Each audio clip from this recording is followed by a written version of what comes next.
1 minute থামুন। এই ভিডিওটা স্কিপ করবেন না, কারণ আজ আপনি যে কষ্টটা কাউকে ভুলতে পারছেন না, সম্ভবত ঠিক এই কথাগুলোই আপনাকে ভেঙে পড়া থেকে থামিয়ে দেবে। আর যদি মনে হয় সবকিছু চেষ্টা করেও লাভ হচ্ছে না আর একদম শেষ হয়ে গেছেন, তাহলে অনুরোধ, এই ভিডিওটা শেষ না করে যাবেন না। শেষে এমন একটা সত্য শুনবেন যেটা বুঝে গেলে আপনি আর আগের মানুষটি থাকবেন না। এখন চোখ বন্ধ করুন, মন শান্ত করুন, আর শ্রীকৃষ্ণের কথাগুলো মন দিয়ে শুনুন। একবার চোখ বন্ধ করে ভাবুন, যখন সব চেষ্টা করেও কিছু ঠিক হয় না, যখন নিজের মানুষগুলো পাশ থেকে সরে যায়, যখন প্রার্থনাও যেন শূন্যে হারিয়ে যায়, তখন যদি কেউ এসে বলে এই কষ্টের একটা সময়সীমা আছে, আপনি কি বিশ্বাস করবেন? আজকের ভিডিওটা শেষ না করা পর্যন্ত এই প্রশ্নটার উত্তর আপনি পাবেন না। কারণ আজ আমরা কথা বলবো সেই একমাত্র মানুষটির কথা, যিনি নিজে ঈশ্বর হয়েও সবচেয়ে বেশি কষ্ট দেখেছেন, শ্রীকৃষ্ণ। তিনি যুদ্ধ থামাতে পারতেন, অশ্রু মুছিয়ে দিতে পারতেন, কিন্তু তবুও তিনি একটাই কাজ করেছেন, মানুষকে শক্ত বানিয়েছেন। আজ যদি আপনার জীবনটা ভেঙে পড়ছে, এই কথাগুলো আপনার জন্যই। আপনি কখনো ভেবেছেন ভালো মানুষদের জীবনেই কেন বেশি কষ্ট আসে? অর্জুন কোনো অন্যায় করেননি, তবুও মহাভারতের যুদ্ধক্ষেত্রে তার হাত থেকে গান্ডীব পড়ে গিয়েছিল।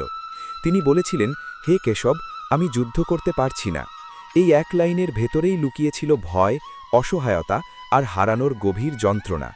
তখন শ্রীকৃষ্ণ সঙ্গে সঙ্গে কিছু বলেননি, কারণ কষ্টের মুহূর্তে উত্তর সবচেয়ে আগে দরকার হয় না, দরকার হয় বোঝা।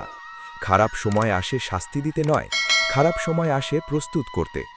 একটা প্রশ্ন আপনাকে ভেতর থেকে নাড়া দেবে। যদি শ্রীকৃষ্ণ চাইতেন দ্রৌপদীর চুল ধরার আগেই দুঃশাসনের হাত থামিয়ে দিতে পারতেন না, তবু কেন থামালেন না? কারণ যদি অন্যায় কখনো চোখে না পড়ে, তাহলে ন্যায় জন্মায় না। শ্রীকৃষ্ণ জানতেন এই কষ্টই এমন একটা যুদ্ধ তৈরি করবে, যেটা শুধু কুরুক্ষেত্রে নয়, মানুষের বিবেকের ভেতরে চলবে।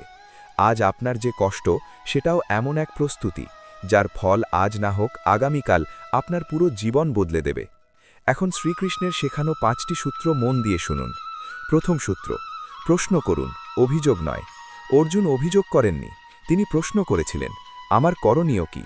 প্রশ্ন পথ দেখায়, অভিযোগ আপনাকে আটকে রাখে। আজ নিজেকে প্রশ্ন করুন, এই কষ্ট আমাকে কি শেখাতে চায়? দ্বিতীয় সূত্র, ফল ছেড়ে দিন, কাজ ধরুন।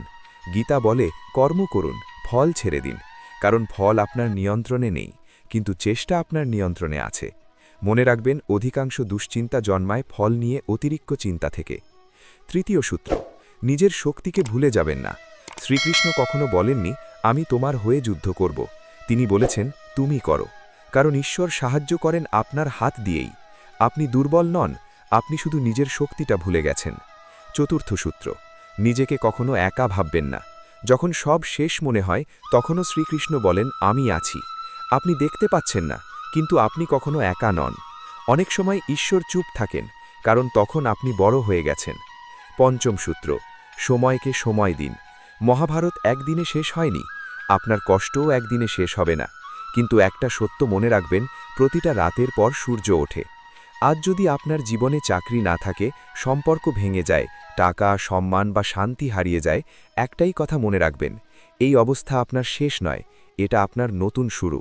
শ্রীকৃষ্ণ কখনো বলেননি কষ্ট আসবে না, তিনি বলেছেন কষ্টে ভেঙে পড়বেন না। এখন যাওয়ার আগে একটা শেষ প্রশ্ন, যদি শ্রীকৃষ্ণ নিজের জীবনেও সব কষ্ট থামাননি, তাহলে আপনি কেন ভাবছেন আপনার জীবন আলাদা হবে? কিন্তু পার্থক্য একটাই, শ্রীকৃষ্ণ কষ্টে ভেঙে পড়েননি, তিনি মানুষ তৈরি করেছিলেন।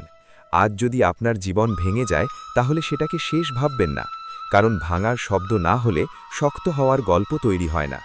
এখন একটাই অনুরোধ, যদি এই কথাগুলোর একটাও আপনার বুকের ভেতর নাড়া দেয়, তাহলে এই ভিডিওটা লাইক করুন। এটা শুধু একটি লাইক নয়, এটা আরেকজন ভেঙে পড়া মানুষের কাছে এই কথাগুলো পৌঁছে দেওয়া। এখন কমেন্টে লিখুন, আমি শক্ত হচ্ছি। এই কথাটা লিখে নিজেকেই প্রতিজ্ঞা দিন। আর যদি চান এমন কথা, এমন শক্তি, এমন শান্তি নিয়মিত আপনার জীবনে আসুক, তাহলে এখনই সাবস্ক্রাইব করুন আমাদের বৈদিক বাণী চ্যানেলটি। কারণ শ্রীকৃষ্ণ এখনও নীরবে শক্ত মানুষের পাশেই থাকেন। আর আজ থেকে আপনিও সেই শক্ত মানুষের একজন।